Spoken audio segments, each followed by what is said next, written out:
so many eminent leaders from our own club, all the past presidents, all the guys who are doing so well in their own professions and their companies, who themselves are great leaders. So I feel a little intimidated because they're probably going to ask, who's this young fellow just talking about leadership? We already know more than what he can tell us. However, what I'm going to try to do is, because since I'm a business school professor, I'm going to try to sort of maybe put a framework on leadership, and it'll actually help us reflect on our own leadership style and the way we deal with our own organizations, and look at some of the other ways of dealing, and maybe there's something we can learn from the other methods of leadership. So I'm just going to share my screen, and hopefully it'll work. At the moment, it's, yeah, 1 second.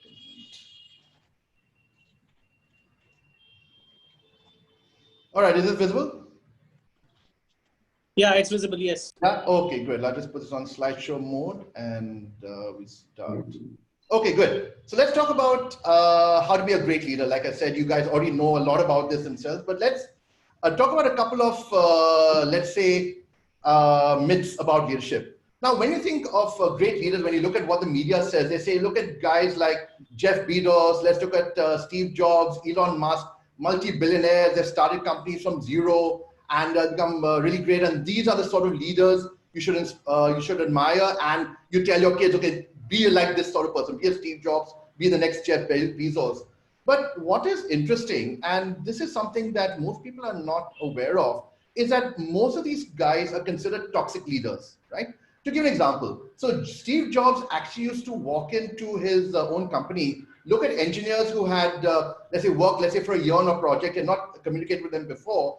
He said, look, I hate this project, close it down immediately, without actually checking the background, totally demotivating his engineers. And very often, in fact, as you know, Steve Jobs was kicked out of his own company in the middle before he came back to wealth, because he did not know how to handle people. Same thing with Jeff Bezos. Jeff Bezos is considered to be one of the most autocratic, most toxic leaders in terms of his own company, because he actually tells employees, okay, you cannot have more than a half an hour lunch break, and we will time you. Every minute that you spend over half an hour for your lunch break, we will deduct your pay. So these guys are constantly burnt out and constantly demotivated. Similarly with Elon Musk, I mean, like, again, he's actually known for coming up with these random tweets about his own company, which raised and dropped the stock price randomly based on his own views. And he's actually been seen smoking a marijuana cigarette in an interview live. So, not the sort of stable person that you would think of. So then you ask the question, is that how come these guys being toxic leaders are doing so well? Why have they succeeded? Understand one thing, all these people have worked in the unique Silicon Valley environment where they have a lot of venture capital money coming in.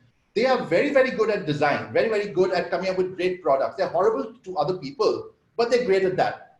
Outside the Silicon Valley environment, where there's a lot of funding and focus on great product design, this type of leadership does not work in any other part of the world, which is why you don't see the same toxic leaders in many other parts of the world who are successful, right? So the idea is that let's keep the myths about leadership away, and let's talk about who the types of leaders that exist, right? There are many leadership types. There's no one perfect type. Let's explore what they are. The most common one, and this you see very often in the classic Indian family business Lala company, is an autocratic leader. That means that the boss is the be all and end all.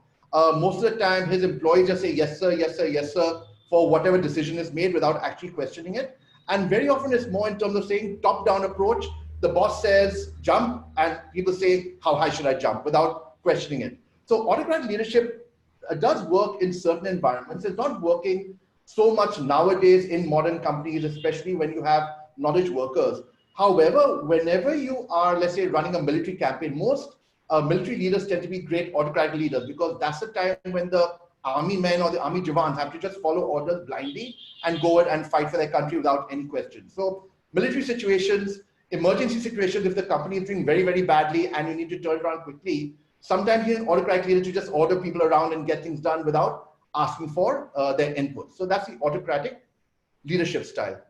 The bureaucratic is one I think that all of us who have dealt with the government have dealt with. The thing is that classic case is that there's a classic middle manager or a middle level bureaucrat who said, look, I'm just going to follow the rules blindly. I don't care about your problem. I don't care about what the people below me think. I will just follow the actual rules and traditions, right? Unlike the autocratic leader who comes up with his own ideas and changes the rules as she wants, the bureaucrat says, look, I'm just going to follow the rules blindly. I will not be flexible and I will just follow processes. In fact, this is probably the least popular type of leadership that people like us have to deal with when we deal with some government employees. But that's, it works in very traditional organizations, and a lot of government employees have done very well being bureaucrats because they keep their head low and just follow orders. All right. This again is a bit more like the typical American way of working. A transactional leadership is saying that, look, only if you perform, I will reward you. If you do not perform, I will kick you out. In fact, for example, Mark Zuckerberg or Jack Welch of General Motors, General Electric, was very famous for having this model of management that says that every year he will analyze the performance of his employees from top 10% to bottom 10%. Anybody who went in the top 10% was fired from the company without any questions asked.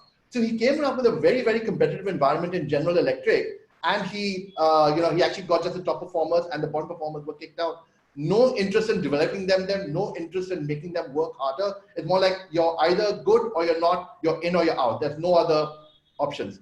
It started creating a very toxic culture in General Electric, because then what happened was that a lot of people kept on leaving, and even though General Electric was doing well, let's say even 10 years ago, today it's actually bankrupt in a lot of cases because that culture is not working as effectively for knowledge workers, because knowledge workers want to believe that they're learning and coming up with new things. They don't want the transactional culture where it's either perform or die. It's a very, very American Silicon Valley finance way of looking at things, right?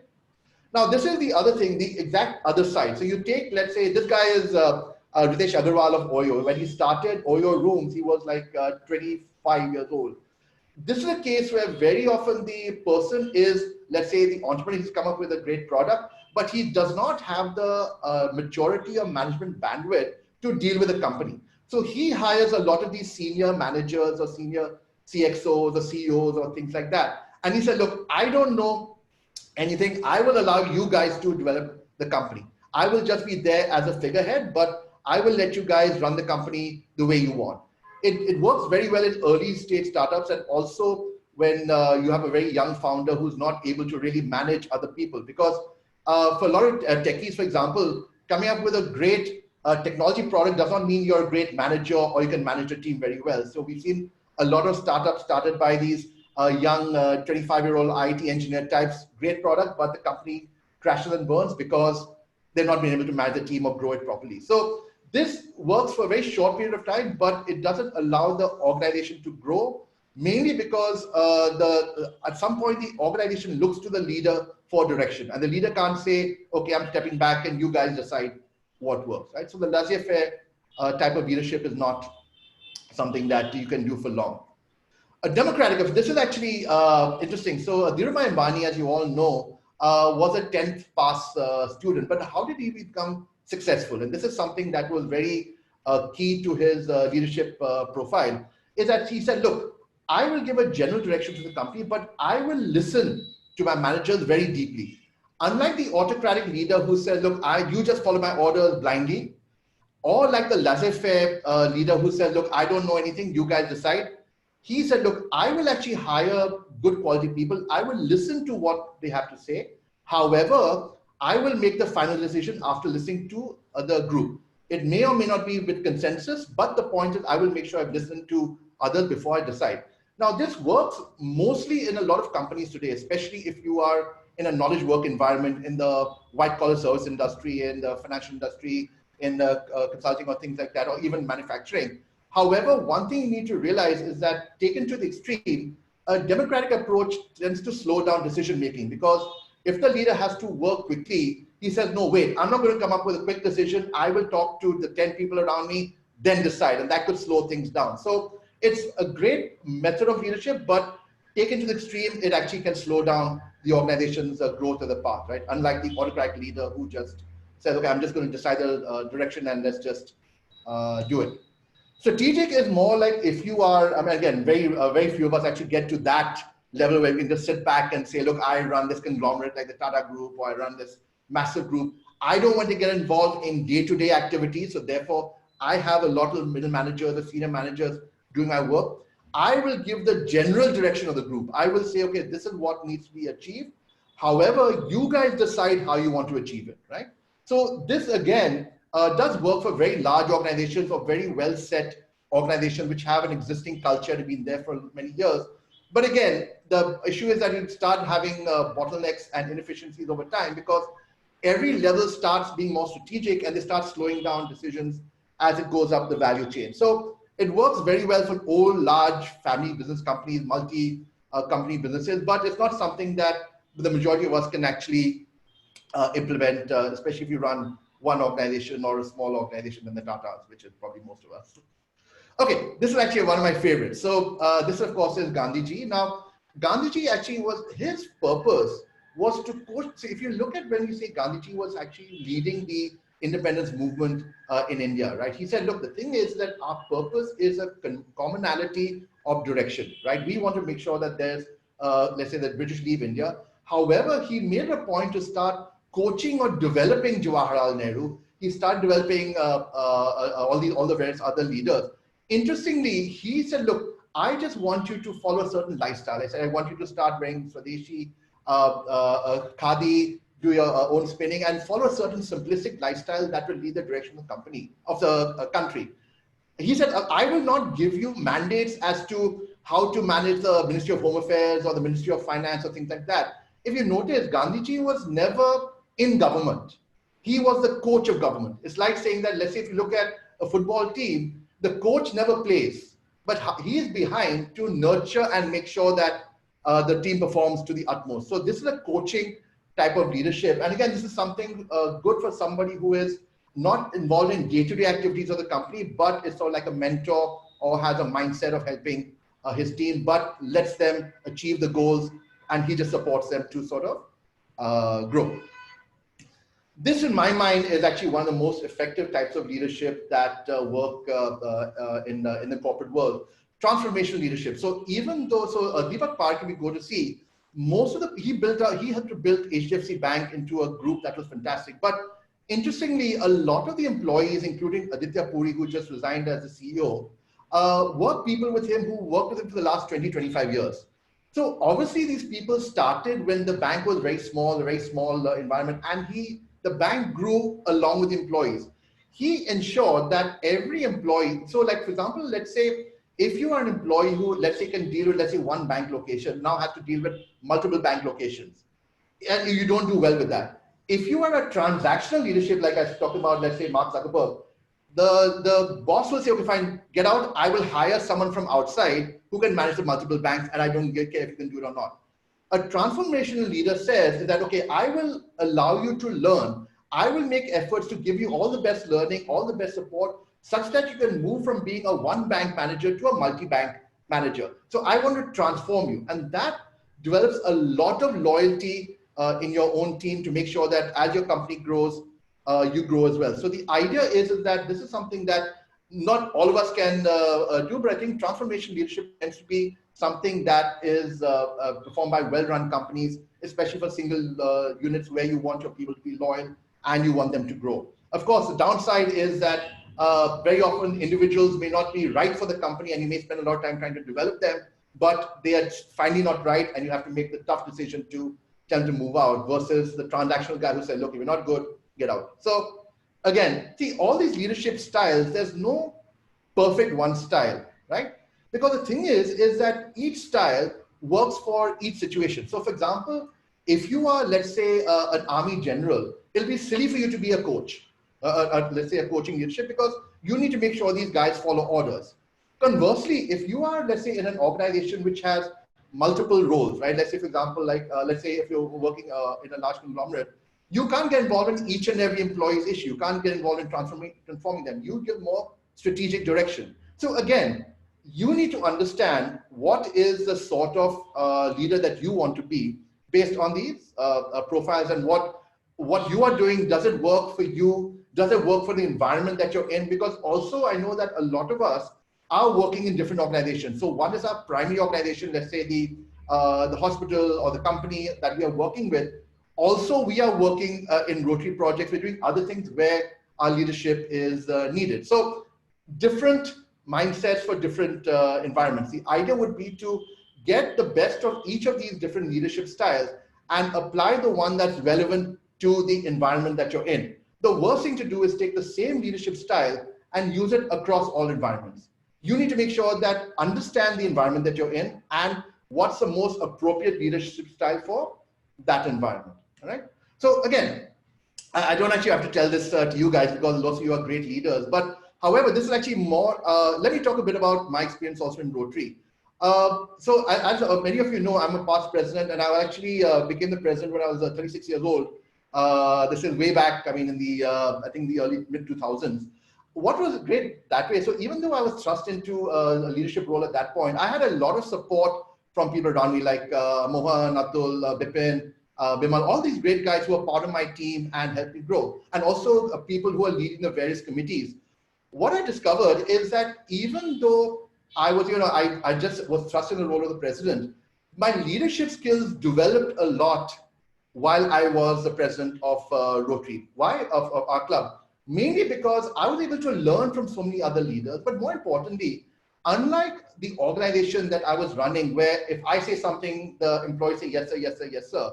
In a Rotary committee, or let's say in a Rotary project, you cannot order people around. You have people who are as qualified or even more qualified than you, who are, you need to convince them to help to work together in projects. So dealing with other people, extending your leadership skills when you realize that, okay, maybe there's a more traditional member in my committee, I need to work with him in a certain way. Here's a young, maybe ex-Rotractor, a new member coming in more enthusiastic, I need to work with them in a certain way. You're developing your leadership skills by getting involved in Rotary projects. I think most of us, I think Abuzar, Vicky, Manoj, all you guys would probably agree is that the fact that we were as presidents on the ladder or involved in projects has helped us translate that into our own organization. We've learned stuff with the project work that we do that has helped us in our own organization and helped develop us ourselves. So I think, obviously, I think it's more in terms of saying that if you really want to develop your leadership skills outside your organization, frankly, nothing beats our club and the projects and the work that we do. And I'm sure that all our past presidents and committee heads, which I think is probably most of you guys agree. So yeah, so that's it. So basically the bottom line is that leadership is a mindset. Understand the environment that you are being a leader in, understand what is the best leadership style that will work for that environment, and then work around it. There's no right answer, there's no wrong answer. You just have to be able to take those 8 different frameworks and see what is relevant to this organization or the environment that I'm in right now. Great. So I think I'm going to stop talking from now and open to questions. Hopefully I didn't take too long. No, not at all. There was too less. We were but since you're finished, we will take that question and answer. Yeah, I'll also stop screen sharing and get the whole gang. 1 second. How do I stop screen sharing? Are you still seeing my screen or? Yes, we're still seeing your screen. We're still seeing. Okay, 1 second. Hold on. Okay, yeah. Good. Now you're. Okay. So let's have a conversation. In fact, feel free to say that, AKHIL, I think you're wrong, and this is what I think of leadership here. So let's have a conversation around this. AKHIL, can I? May I? Oh, yeah, sure. Yeah. AKHIL, I wanted to know, where do you get your case studies from?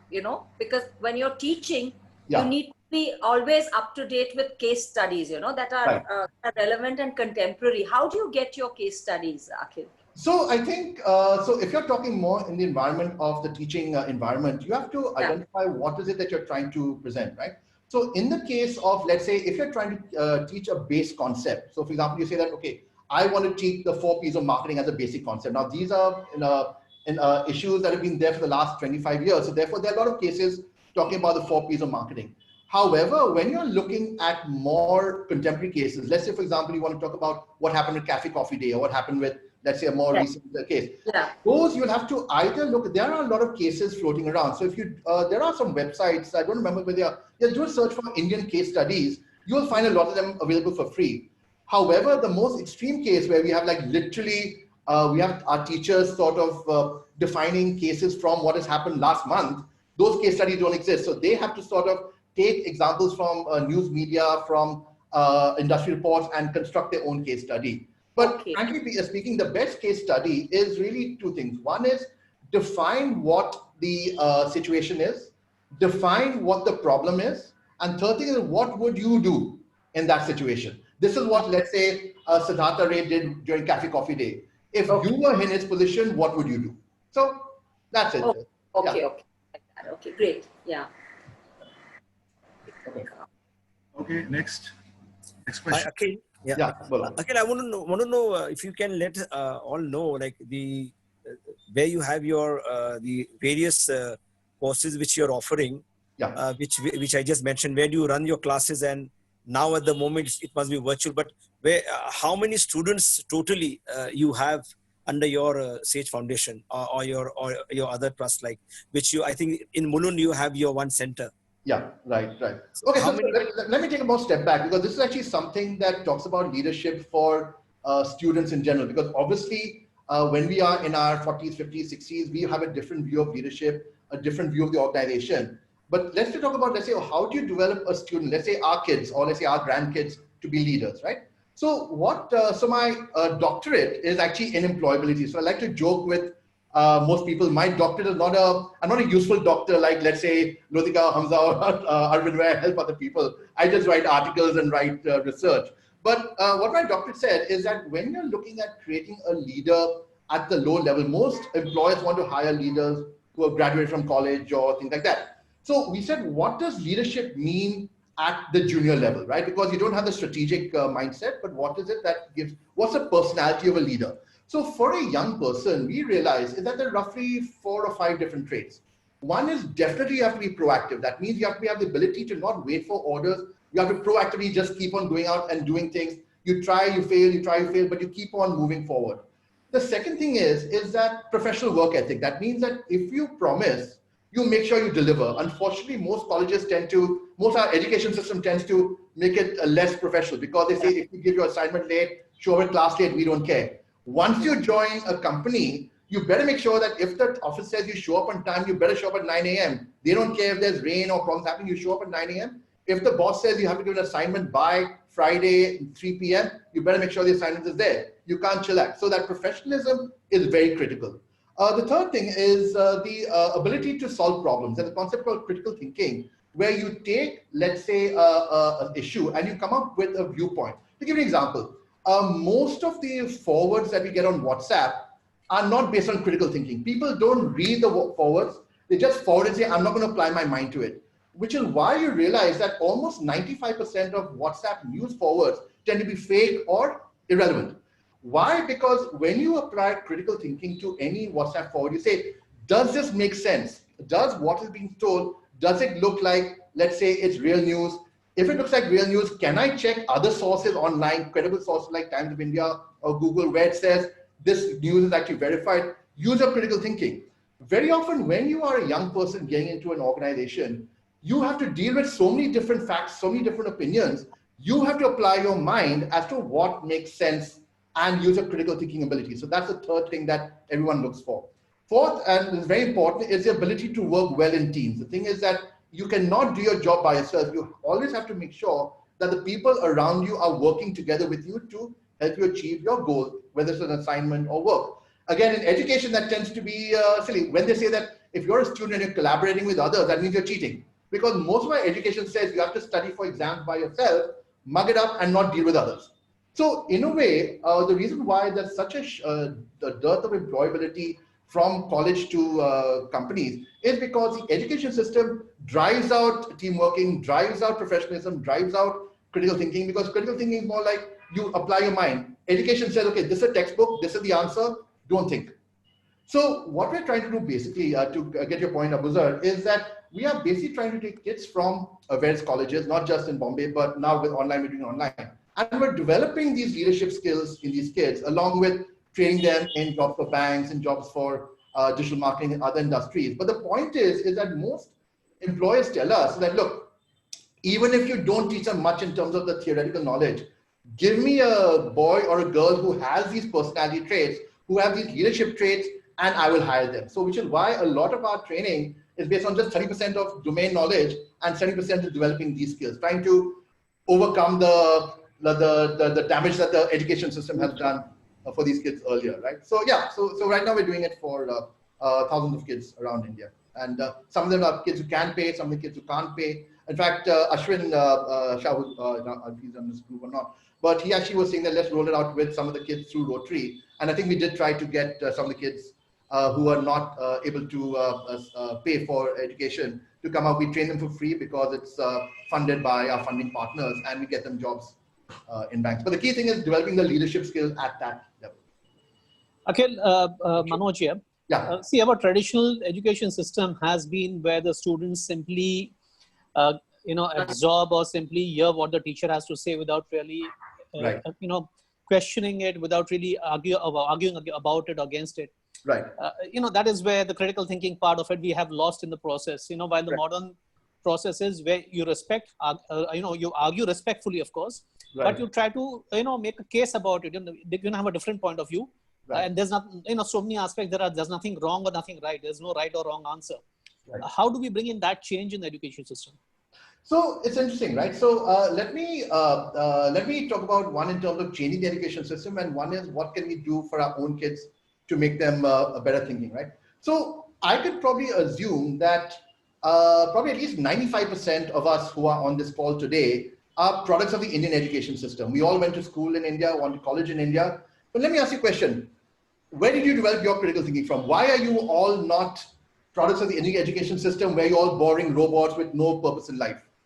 What happened is that even if you look at your own class, right, your own graduates, and I'm sure some of you have been for your school and college reunions, you actually see your other classmates who graduated from the same class, but you may have done better or differently than some others. You see people who have done very well and people who have done very badly from the same class.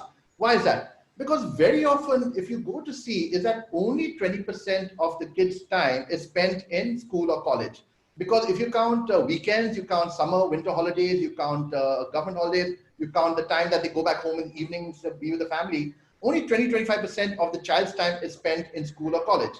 Most of the time is spent with you. So therefore, if you want to develop certain traits in your kids, you have to develop the traits yourself. So for example, like let's say, it's like how kids are. They will all kids will copy what you do, not what you tell them. So therefore, if you are constantly forwarding stupid WhatsApp messages to other people and not thinking, why would you expect your kids to think? However, if they see you thinking and saying, look, I actually want to use my brain. Let me start reading. Let me start understanding. Let me question every fact that's come to me. Then you will develop a critical thinking mindset, and your kid will do that themselves. Ultimately, they will follow what you do, not what you say. So, and don't forget is that most of your child's development is based on you. And yeah. I'm sure a lot of you also believe, I'm sure you also felt that even when you were growing up, even today, very often when there's a decision to be made, you say, okay, what would my mom have done in this case? What would my dad have done in this case, right? For example, very often you follow the ethics or the mindset of your own parents, and that travels down to your kids. So frankly, it's like, not a very used word, the thing is, develop your own kids in these capabilities more than the education system. Education system can only do so much, not everything for your kid. Can I ask you one question? Sure. You think this new education policy is going to be any better? Well, I mean, the great thing about these policies is that they sound good on paper. But one thing we need to understand is that the education in India is what's called a concurrent subject. That means that even though the center may define a policy, the execution of that happens at the state and the local level, right? To give an example, remember there was this Right to Education Act that came out around 5-6 years ago, right? Where they said that at least 25% of the kids in class have to be at least from the under-resourced community. How many schools have implemented it? Not many, right? Or even in the case of, let's say, the CBSE board came up with something called continuous comprehensive evaluation around 6 years ago, where they said that we're not going to evaluate the kids only on the final exams. We're going to start taking the kids in terms of how their leadership, how their sports are, other development is happening. But most of the schools didn't actually implement it. And unfortunately, you cannot force schools to implement something as long as the parents are just coming to school. So what happens is that the NEP, the National Education Policy Committee guideline, unfortunately, the government has not come up with a plan of action as to how it will be implemented at the state level. How it will, what can a school do? A school is used to having teachers who are just training to the exam and to the textbook and the standard model, how will we get the teachers to be trained? How will we change the examination system? All those answers are not there. So I would not be, unfortunately, I'm not very hopeful that major change will happen in the education system. Arif has a question. Arif, go ahead with your question, please. Arif. After that, I would like to ask a question after this, please. Arif has a raised hand. Arif, go ahead. Sure. I'll ask after that. Sure. Who's Arif? Arif Toshniwal, I think someone there who wants to know. That's sorry, I log in from my son's account. Sorry. Sorry, go ahead. Yeah. So Akhil, coming back to leadership, it's the type of leaderships which you spoke about. But my question is, I don't know whether it's women, that sometimes we battle with the kind of relationship we want with our employees, whether to get too casual or too personal, too familiar, too professional. Correct. So, some people you hear are like very good friends with their people. They're like patting the back of even their peons and watchmen. And sometimes it's very disciplinarian. So I, at a personal level, battle with a lot of issues as to where to draw a line, because, you feel sometimes if you get too personal, too professional, too familiar, then you feel you're being taken advantage of. Right. And sometimes you feel when you're very distant and all, then you don't even get a smile in the morning or something. Correct. So this is one thing, if you could shed some light on, would help us. Like with most issues of leadership, there's no black and white answer. Not that say, should you be very close or should we be very distant, right? So again, you have to look at the environment around you. So let's take the example of, let's say, should you be close to the office boy, or let's say the watchman outside, right? Now, obviously, maybe as a leader, you say that obviously if someone come and you say, you greet them in the day and say, how are you? Things like that, just a normal politeness. And let's say if somebody has a death in the family, you ask them, and of course you do try to say, maybe happy birthday, wish them happy birthday. However, if they start getting too familiar and they start talking in a way that you feel is not giving you respect, then you sort of sometimes have to step back and tell them, look, the thing is that, yes, I like you, but this is going too far. So again, it depends on case-to-case basis, right? So there may be some employees that you get close to, some you don't get close to. However, as a leader, you also have to come across as impartial. So I would say, so in fact, my daughters call this, always tell me that, whenever I meet their friends, they always say that you're awkwardly nice. That means you're nice to them, but you're awkward, because obviously me as a father, I've got my 22, 23-year-old kids, I'm with their friends. The friends don't want to hang out with me, right? But I also can't come in and start showing that, hey, I'm a cool dad. So the best way to be awkwardly nice is to say, look, yes, be nice to them, ask general questions how they are, but don't get too close that way, because they, frankly, at the end of the day, they're just teaching you as a senior person. So again, bottom line, case to case, you will know the barriers. There's no right answer or wrong answer. Akhil, I have a question. After Anil. Anil, go ahead. Yeah, thank you. You described the various leadership styles, and industry today, everybody, each of us has a very different style of behaving with people and leadership style. How do you, as an institutional person, shock-proof your students? Because what they're taught in school and what they're taught in in the education framework, case studies, it doesn't happen when you go to an organization. Correct. The management style is different. The way that they are talked to is different. Absolutely true. And sometimes they spend 2 or 3 months in a shock state. Right. Because they try to apply what is taught in a case study, which doesn't apply to the institution. How do you shock proof them? So, all right. So interestingly, what we do, and again, this may not apply to all organizations, but let me talk about the specific case in my case, and then I'll talk about a general thing we can do. What we do as much as possible, we know these kids are coming to an environment where they have not been professionalism, they're not team workers, they mostly are not proactive because they've been taught not to be that, right?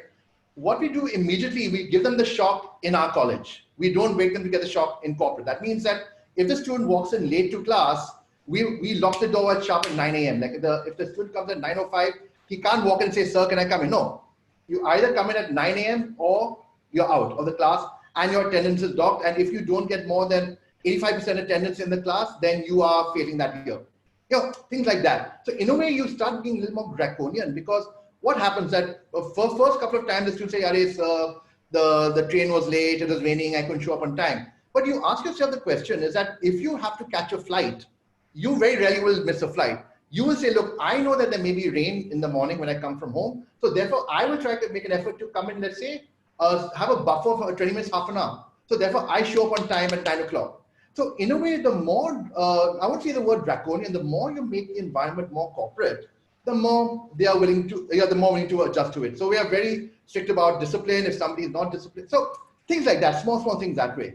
However, one thing we also realize is that more than the environment, we tell them is that, look, we cannot cushion you from any shock. Because remember, you may go to a company where you have a very unfair boss. Don't assume that your boss is going to be nice to you. I mean, our teachers are nice to you when boss may not care about if you live or die, right? So what we say is that forget about the fact of preparing yourself for every shock. Understand the fundamental philosophy, and that's called grit. Basically, assume that you'll be thrown in an environment which is undefined, maybe unfair to you, but be willing to try, fail, keep on moving forward. No matter how many hits you get every day, no matter how bad your days be, always wake up the next day and say, look, tomorrow's a new day. What can I do better? If you give them that mindset, and that is true for all of our kids, if our kids are able to deal with failure and problems, we as parents tend to overparent our kids. We say, I don't want my son or daughter to suffer the way I did. You are actually handicapping your kids, because if you're not letting your kids actually deal with failure, deal with problems at the beginning, once you're not there, how are they going to deal with the outside world? Yes. We've seen so many cases of kids who are saying that, hey, I don't want to go unless there's an air conditioned office, or I don't want to go unless this is right for me. You are handicapping your own kids. And frankly, you see a lot of cases where there are kids who are coming from these low middle class families who don't have that parental cushion, who actually may be doing better than your kids because they've dealt with adversity, setbacks much earlier. So, like I said, don't cushion your kids from shock. Just give them the mindset, look, shocks are not bad. Try, fail, keep on moving, learn new things, and that's it. That's the best thing you can do. Thanks, Akhil. Thank you. Go ahead, Rahul. After you, if I can make a comment. Sure. Akhil, what's your take on this coaching business? It's I've often asked this question, and the teaching as it is of now. Right. The parent is rushing to put the child to accounting class, English class, this class, that class later. So it's so much of peer pressure, and there's so much of. I mean, how does one sort of look at this? I mean, in our days, after you finished school, you bloody went onto the playing field compulsory. Attendance was taken again, and we all passed. We all we didn't get 90s those days because you sort of. But how do you sort of address this? Because it's really becoming such a pressure. I tell you this because when I was in corporate life, one of my people asked for an educational loan. I got so happy and excited that he wants to do something different. So he says, "Look, sir, to be very fair with you, I'm going to have to take up a part-time course, obviously, but the chunk of this is to pay for coaching." Right. So I asked him, "What is this?" He has to go to these classes and that classes because nobody teaches, etc. Right. I just thought I'll leave this thought with you and see what your take on this is. So it's like this. The thing is that it's like, let's say, alcohol and cigarettes, right? We know it's bad for you, but as long as the demand exists, there will be suppliers, right? Now, let's talk about two things, right? So when you look at the coaching class industry, right, the ones that tend to be most popular, the ones who do the most, are the ones that do training for IIT exams, medical entrance, and things like that. Mainly because the entry to an IIT or an IIM is the number of seats. Let's say the 100 seats, there'll be like 10,000 people applying for it. I understand. And the only measure of admitting a student is not based on their personality or other things. It's more like, how much have you scored? Have you scored 96.5% or 96.8%? And have you got it, right? So as long as you have that linear method of getting into these institutions, you will have the coaching industry, and those are the ones who are doing very well. However, as a parent, or as, let's say, someone who knows kids, you need to say, look, the thing is that don't assume that success only happens if you join IIT or you join this medical college, thing like that. Understand there are many more options out there. The worst thing would be say that if you try to create a kid who's creative, who's more, let's say, empathetic, got different intelligences, and try to force them into that IIT mode, that's the worst thing. What you need to do is understand that, look, the kid can actually make a lot of money, let's say, and make a lot of money as, let's say, in the hospitality business today, in technology, so many other areas. It's not that only IIT, IIM is the only path to success. So once you let the kid be aware that, look, there are many other career options which are not as, how should I say, as driven as this coaching class model, number one. Number two, even let's say for medical entrance today, the thing is a lot of kids are now going to Russia, other places where the medical education is cheaper and not so difficult to get in, and the quality is very good. So I think once you let the parent or yourself realize there are many more career options out there, away from this coaching class industry, you're fine.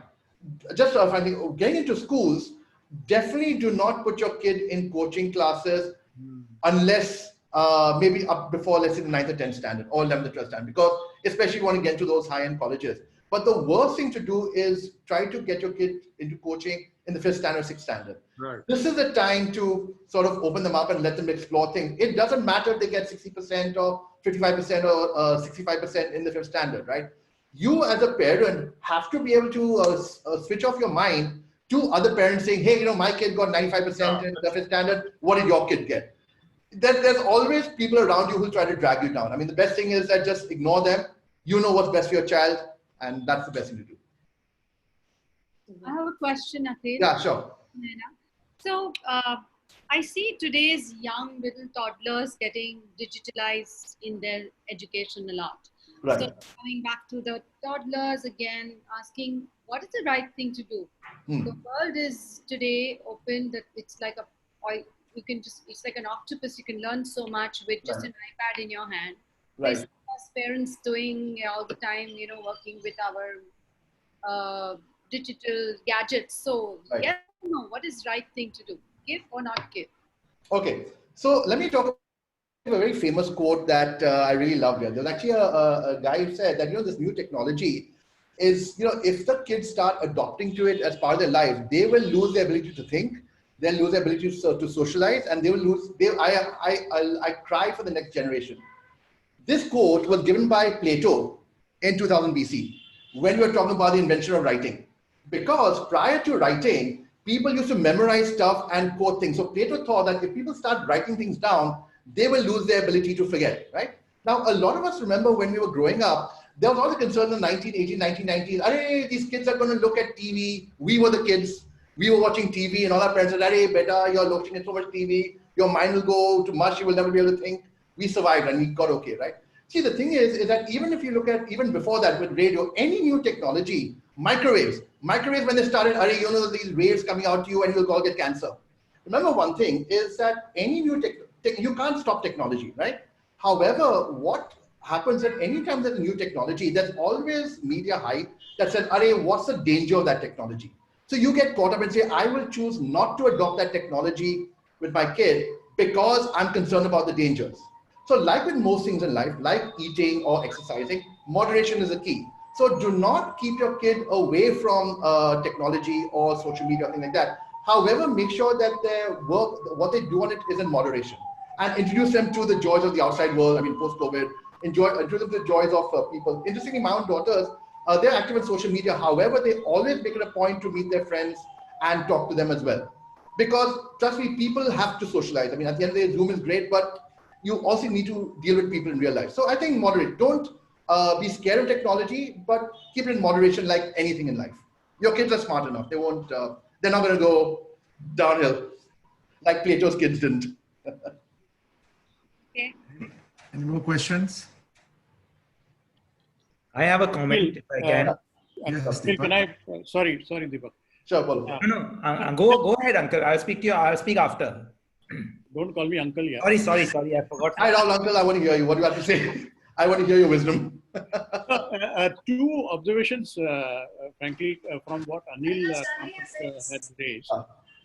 About the youngsters getting a shock when they enter the corporate world. Right. One is, I think, the weakness of many of our professional courses, especially management, is that most of the case studies that we teach are Western country cases. True.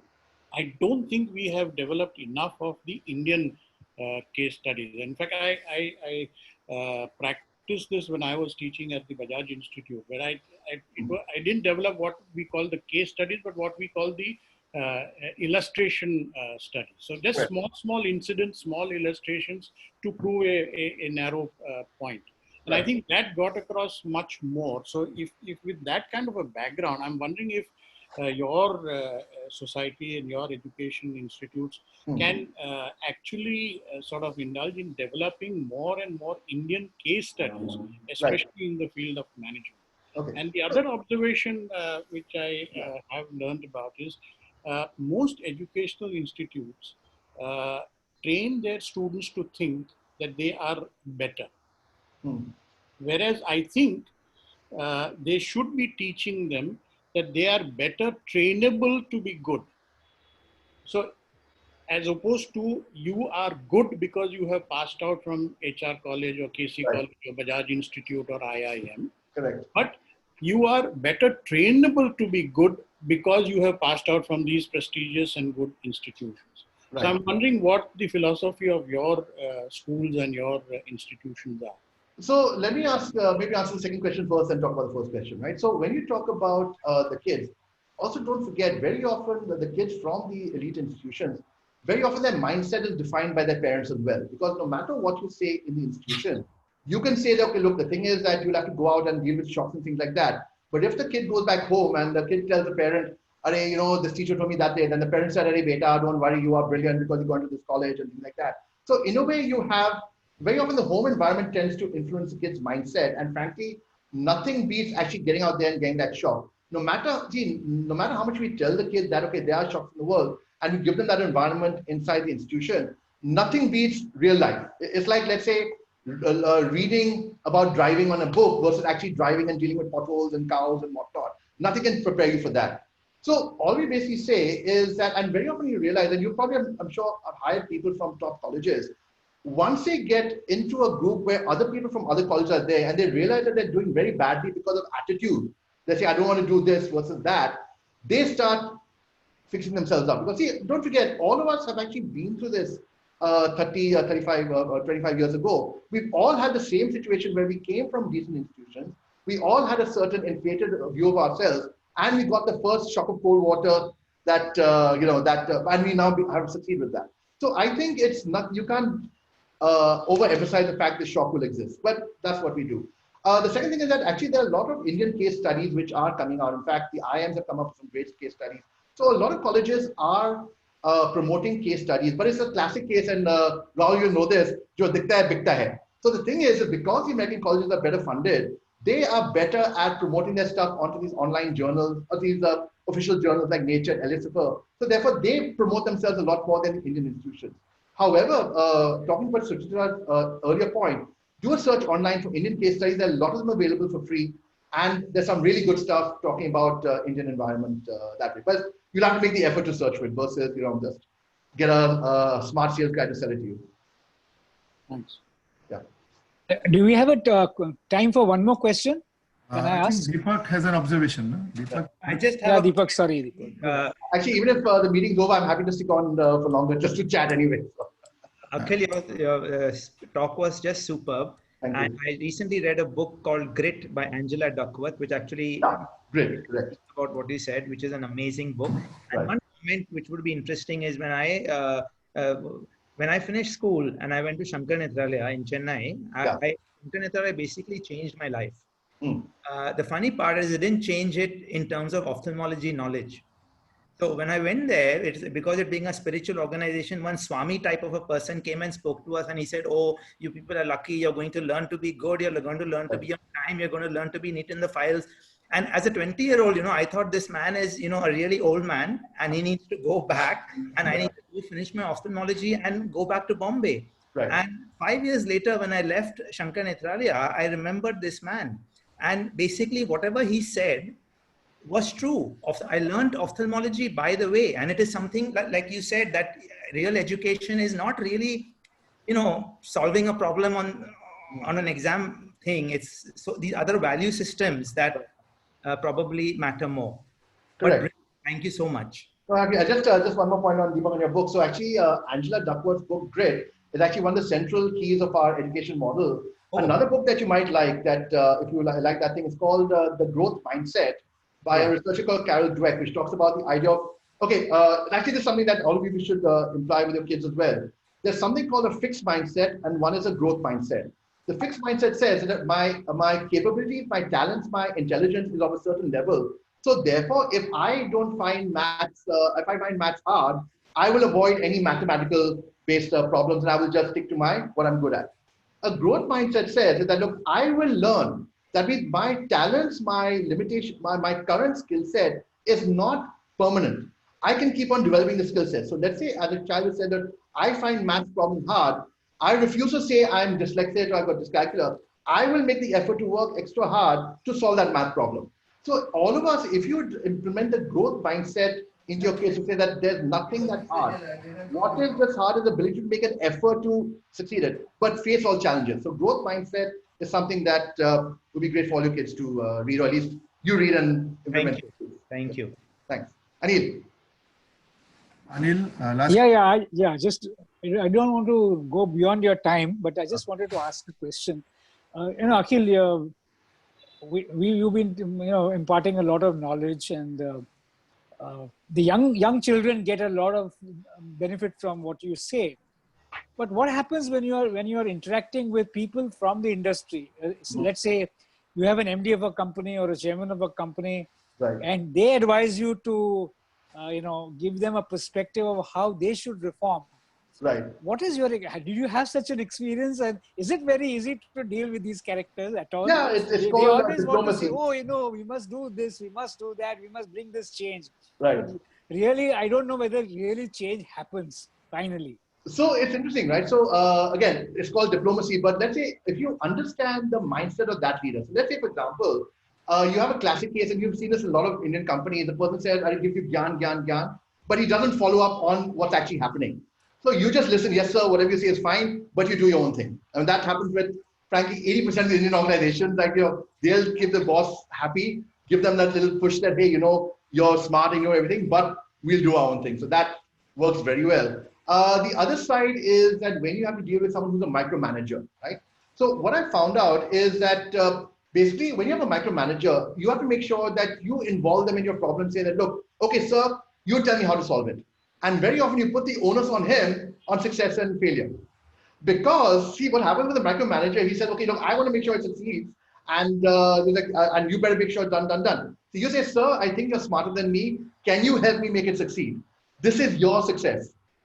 And trust me, they start, in a way, they'll take on a lot of the work from you, frees up your time. So, it's just understanding who the leader is and adapting to that mindset. Yeah. So it works both ways.